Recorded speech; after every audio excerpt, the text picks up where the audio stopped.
Welcome to Nancy and Nicole, Real Life, Real Talk. And today we're diving into more of the stories we tell ourselves, and in particular about authenticity versus universal appeal. And can you really have both? Or is it one or the other? And how do you navigate that on a day to day basis, both personally and professionally? Big question. Huge. I vote it's one or the other. You can't be both. Would agree with you. It is an either or, which is interesting because I usually try and make almost everything in my life be a both and, Same. but I don't think it is with this. But I do think we try Oh, for and make it sure. both. I have, And therein lies the rub. yeah, I have so many times in my life, my business, my career, everything where I've tried to be all things to all people, Yeah. usually a disaster. Um, but I certainly have tried, and I'm sure I will still try again and get sucked into something at some point because I want to make everybody happy. Don't want anybody to not like me, but Yeah. I think there's It, people that don't like me either way. I've made yeah, my peace with it. They're whatever. confused. Absolutely. Well, which is interesting because I do think, me, I'm always thinking about what's the story underneath the story and For like, sure. where's the through line to our childhood kind of thing. Mhm. But you just totally laid it out, which is when you're trying to be all things to all people, it so is about approval, and usually the reason why we're wanting that approval is because from a place of fear. So Yeah. it makes me wonder if universal appeal is really just fear dressed up as a strategy. Yeah. So that we're trying, like it looks like it's, oh, I'm just trying to, be inclusive or something, but it really is kind of Yeah. fear-based, Yeah. which I'm is usually why, trying not to be rejected. We oh should my just god, forward these I there episodes are to times when therapists. because, I got a few more years on this going around the sun than you, and I am still stunned at 64 at the number of times when I catch myself thinking, "I just want them to like me." It's like, Right? "Oh my god, do you ever get over this?" Certainly experience that way differently now with a lot less holding on to it. But there are times where it still drives me Yeah. nuts, I get caught in that too. which is why authenticity is sort of my jam because it's like at a certain point, you just really give less, what's I about know. what other people And I think. think it's fascinating as we're talking about the people that I admire the most are uniquely something. I admire their authenticity. I admire that they stand for something Yeah. unapologetically, even if I don't always agree with it. Yes. But they do it in such a way that I can tell that it's true for them. It doesn't have to be, Mm, and they're comfortable with that. So the people that I admire the most are the most authentic, isn't that interesting? but I sometimes have trouble doing that for myself. I'm substantially better at it than I was 20 years ago. But Sure. but it's very interesting. So where do you, if I may ask you a question, Sure. um, where are the places in your life that you feel like you've let go of sort of that universal, trying to lean into universal appeal and you feel aligned more authentically you? Like, are there areas of your life where that is just, that's where you live? I think more and more in my business and then in my personal relationships. In my business, in the beginning, especially, it's like have license will travel, right? You're just trying to sell something. So, can you sell a condominium? Sure. Can you sell land? Sure. Can you sell something on the 200 miles away? Sure. Can you do commercial? Sure. I'm like, I don't know how to do land. I'm not a commercial agent. I don't. I have no idea what the market is 200 miles away. But back then, I would always say yes for fear that otherwise I would lose Right. out. Spoiler alert, the things I didn't know how to do usually never turned into a transaction. It's just a lot of wasted time and weekends. But now so in my business, I'm very comfortable saying, this is the type of real estate I do. And this is my process for how I do it. And if that works, and I know my process works, I have a 30-year track history. Yeah. I know it works. If that works for you, then we're going to have a good time together and we're going to get you a great result. But I also recognize there's different models out there. Sometimes my model doesn't work for a client. And so It's much easier now when they go, we want to go this other direction. Yeah. Okay, that's fine. Right. And in my But they did it in really knowing who you are and what yes, you because bring, as right. opposed to, I don't really I'm not really sure what she does. Right. And Yep. and I also know that when I don't do my process, when I try to morph it to fit somebody else, it doesn't work. Like my energy is not right. I don't show up the same way. It's bad all the way around. Yeah. And I think especially now in my personal life, as I'm older, my kids are out of school, when the kids are younger, you get thrown into a bunch of stuff and there's the kid version of high school and there's the parent version of trying to make it through high school. It's a weird thing. I would not have guessed it when I was like the parent going through high school and the high school parent cliques and all that. Holy crap. Yeah. But now I'm through that. And there's a bunch of people I don't have to hang out with anymore because they're actually not my speed. And those aren't the conversations I want to have. And Yeah. so I am much more comfortable in my authenticity of, that case, withdrawing from certain things. In my business, I would say I'm showing up differently. And in my personal life, I'm withdrawing from certain things because they don't feel authentic to me anymore. Yeah. Real estate, as you said, 30 years tried and true, done all day long, but it is a newer thing for many people Right. to experience you as a podcast host and a thought leader and a coach and all those things. And that feels all the more pertinent about really showing up in that alignment around authenticity. But when you're starting, you're like, kind of want to appeal to a lot of people. Yeah. And that's actually how I started. Not because I was being inauthentic, but I started doing my trainings around helping agents like, this is how you sell a house. This is how you market. This is how you do that tactical part, which is still I a was in thing. those classes. I I remember them. know. That's how we met. We met. Yeah. And I'm good at that. And it's actually a Yeah. thing. So I don't coach on that as much anymore because it doesn't light me up. It's not my authentic passion. And there are other people who would like light up talking about tracking sheets and marketing plan. And again, it's great. It's important. You need it. But what lights me up, what authentically matters to me is the energy we bring to everything, but especially our business and our business transactions and how when we use our energy, it shifts everything. It's that intangible thing that really does affect your tangible results. And Yeah. so, yes, I am very authentically, this is who I am and this is what I'm about. And I am more outspoken about it, recognizing there's a lot of people for whom they're going to listen to me and go, whatever. No, I'm just going to go grind it out over here and do my other thing. And you know what? That does, again, kind of like the different ways to help list a house. Like that works. I'm not saying that their process is wrong or bad. I just know mine works better for me. And the people that I coach, when they use my processes, they get the same results as well. So I know it's a thing, but I'm also very clear that it's not for everybody. And I'm actually okay with that. It's interesting, Gary, my husband, well, we've both talked about, especially in sales, the best answer is a clear yes, but the second best answer is a clear no. It's the maybe that gets you. And Mm, that's what I think authenticity gives us. It gives us the clear yes, so we know that where to go. And it also sometimes gives us a clear no, yeah. but there's beauty and power in that too, because then it's like, great. I just don't have to put my energy there and I'm going to go focus on the other things. How about you? How does it show up for you? I've been doing real estate a little over 20 years. I've done a lot of different things before I got to real estate. And it was kind of early on social media ish. And I remember so conscientiously thinking about, how do I want to show up on social media? Mhm. Do I want people to know that I have a wife?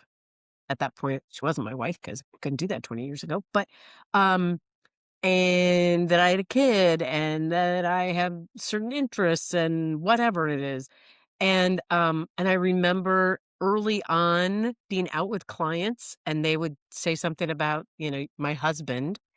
And there's that moment where you get to say, actually, my wife, or you just go along with it knowing that if this is going to be a long-term relationship, which is the point of connecting with people and helping them, then all of a sudden I've just committed to a lie. At some point, I'm going to have to come clean about that.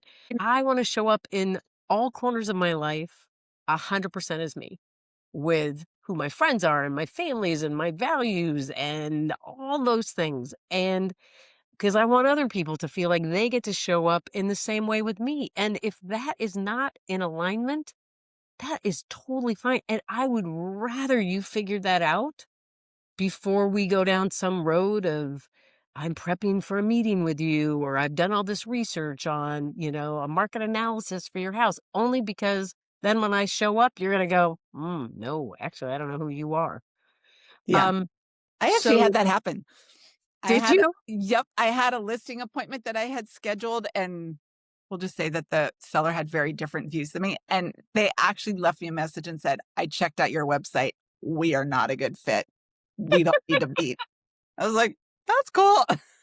I had a similar thing. This was back in the days when I was doing online leads, and these people called. They had this great conversation on the buy and sell. They lived out in Issaquah, and I set an appointment for a few days later. And I do what I often do, which is I did one of my and this was pre everybody doing video, and I did one of my little selfie videos where I say, "Hey, just want to give you face to go with who you were talking to, and I'm super excited to meet with you. Have a great rest of the week. See you Saturday." Send. You get the back end analytics, when somebody's watched it, and I'm like, "Oh, good," because that always sealed the deal for me. That's when I've had people say, "You had me at the video." And so 10 minutes later, they didn't reschedule, they canceled the appointment. And I was like, "Oh, just a stab. You listening are missing my stab to the To the heart heart. gesture." You should go back and watch that in video, We're just way saying. funnier in each It's video. funny. I forget That's this is not a a funny podcast. moment actually, I but forget it anyway. was a podcast. Anyway, um, and I was just heartsick, like, "Oh my god, that's usually the thing that, like, seals the deal." And it did not take me very long to realize, "Oh my god, that is the most brilliant thing I've ever done." They just saved me and them.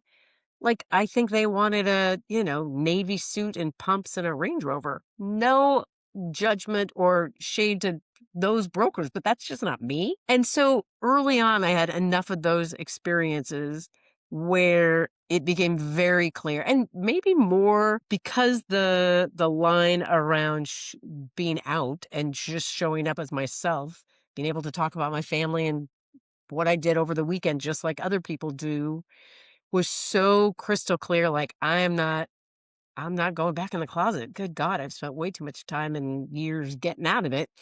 That sort of brought the whole filter of authenticity and being real and showing up as myself. It was just easier because if you're gonna be real about that, you're gonna kinda show up as yourself in all the ways. Mhm. Um and I'm sure I have lost business and all sorts of stuff along the way, but I also know that other people feel like they get a sense about who I am way more than otherwise. You kind of rambled about that, sorry, but No, I don't think you did at all. I think it's super true, and yeah. I But think that universal appeal, I mean, even in the world of me showing up as myself, we were talking about this earlier, like I sometimes agonize over some of my social media stuff. Like when I feel like I've had this like really deep, profound moment. And I'm just like, oh, I feel like I've had this great aha. People are gonna dig it. It's gonna resonate for folks. And then I post it, crickets. And I realize there's way more that just goes into it about algorithms and like what else happened that day in the world or whatever. But it is funny to me that it's a great teacher for Mhm. me about, are you doing this to show up authentically as yourself, Right. to give somebody a place to connect with somebody else and resonate and go and see themselves in that experience, which is Mhm. really why I do any of this stuff, is because I think we want to feel that connection. But there are those times that, you know, I get sort of distracted and hooked in just like everybody else about like me. Yeah. Or they're validating your thoughts, right? It's like the likes validate your worthiness or your thoughts or your authenticity. So thinking about the metaphor that I often use in my talks and in my workshops and stuff is around being a square peg in a round hole world, Yeah. because there's so many pressures in the world today to make us be smaller. I mean, especially now more than ever, I think our culture really doesn't want us to be all of who we are and stand up and and exert our opinions or values in the world.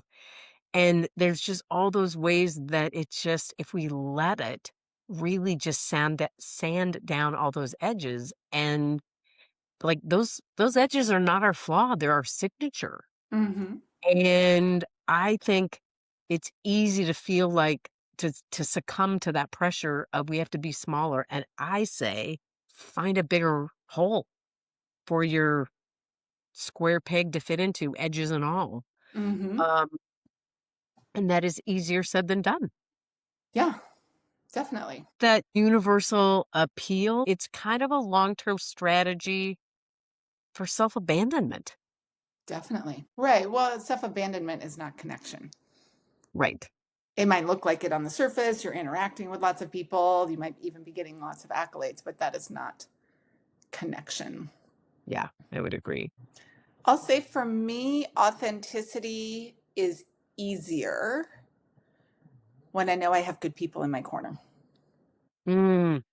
right? Like keep me authentic, meaning I know I can be my full version. Like I don't have to filter anything with you. You don't always agree with That what I have to say, right? It's not like, so I'm not saying everybody needs a friend who just is always like, yeah, you're right, they're wrong, all the things, right? you But, can go to ChatGPT if you want that. right, totally. You're Um, wonderful. I know, it cracks me up every time I ask her the question. That is so thoughtful. You were really onto something. I'm like, yeah, I know. Tell my husband.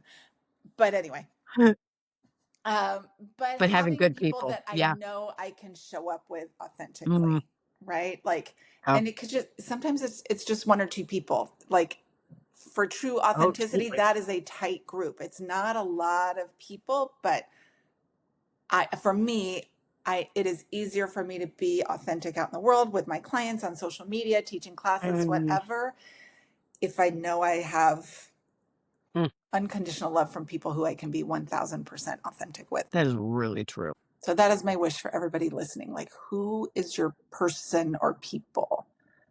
Because Yeah. I do think it's actually almost impossible to do on your own if you don't have somebody in your corner, Yeah. right? Mm. And it is an ongoing inside job. There is not a day that goes by for me who is as obsessive about this being present, being real. Am I being performative? Am I not? All of that.